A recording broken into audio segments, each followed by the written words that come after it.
Hi, welcome to my channel. ಕಾಡಿನ ರಹಸ್ಯದ ಕೊಳವೆ.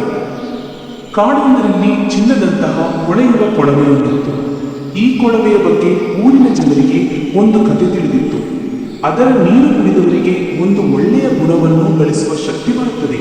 ಆದರೆ ಅದಕ್ಕೆ ಒಂದು ಬೆಲೆ ತೆರಬೇಕು.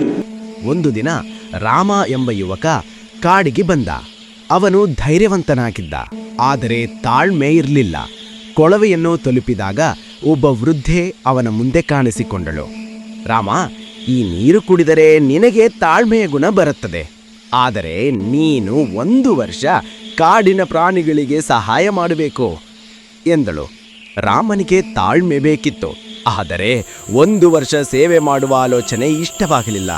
ನಾನು ಈಗಲೇ ಕುಡಿಯುತ್ತೇನೆ, ನಂತರ ಯೋಚಿಸುತ್ತೇನೆ ಎಂದು ತೀರ್ಮಾನಿಸಿ ಅವನು ನೀರು ಕುಡಿದ. ಆ ಕ್ಷಣದಿಂದ ಅವನಿಗೆ ತಾಳ್ಮೆಯ ಶಕ್ತಿ ಬಂತು. ಆದರೆ ಕಾಡಿನ ಪ್ರಾಣಿಗಳು ಅವನನ್ನು ಸುಮ್ಮನೆ ಬಿಡಲಿಲ್ಲ. ಕೊಳವೆಯ ಶಕ್ತಿಯಿಂದಾಗಿ ರಾಮನನ್ನು ಕಾಡಿನ ಒಳಗೆ ಎಳೆದುಕೊಂಡು ಅವನಿಗೆ ಪ್ರಾಣಿಗಳ ಸಹಾಯ ಮಾಡುವಂತೆ ಮಾಡಿತು. ವರ್ಷಗಟ್ಟಲೆ ರಾಮ ಕಾಡಿನಲ್ಲಿ ಸೇವೆ ಮಾಡಿದ.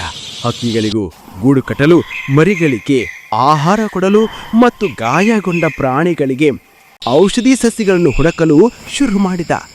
ಆಗ ಅವನಿಗೆ ಗೊತ್ತಾಯಿತು, ತಾಳ್ಮೆಯ ಜೊತೆಗೆ ಸೇವೆ ಮಾಡುವುದರಿಂದ ಮನಸ್ಸಿಗೆ ಶಾಂತಿ ಮತ್ತು ಆನಂದ ಸಿಗುತ್ತದೆ.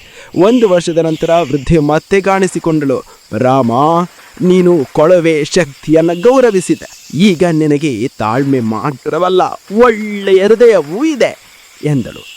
ರಾಮ ಊರಿಗೆ ಮರಳಿದ. ಆದರೆ ಅವನ ಜೀವನ ಎಂದಿಗೂ ಹಿಂದಿನಂಟಿರಲಿಲ್ಲ. ಅವನ ತಾಳ್ಮೆ ಮತ್ತು ಸೇವೆಯ ಗುಣ ಎಲ್ಲರಿಗೂ ಸ್ಫೂರ್ತಿ ಮಾಡಿತು. ತಾತ್ಪರ್ಯ: ಒಳ್ಳೆಯ ಗುಣಗಳನ್ನು ಪಡೆಯಲು ಕೆಲವೊಮ್ಮೆ ತ್ಯಾಗ ಮಾಡಬೇಕು. ಆದರೆ ಆ ತ್ಯಾಗವೇ ನಮ್ಮನ್ನು ಒಳ್ಳೆಯ ಮನುಷ್ಯರನ್ನಾಗಿ ಮಾಡುತ್ತದೆ.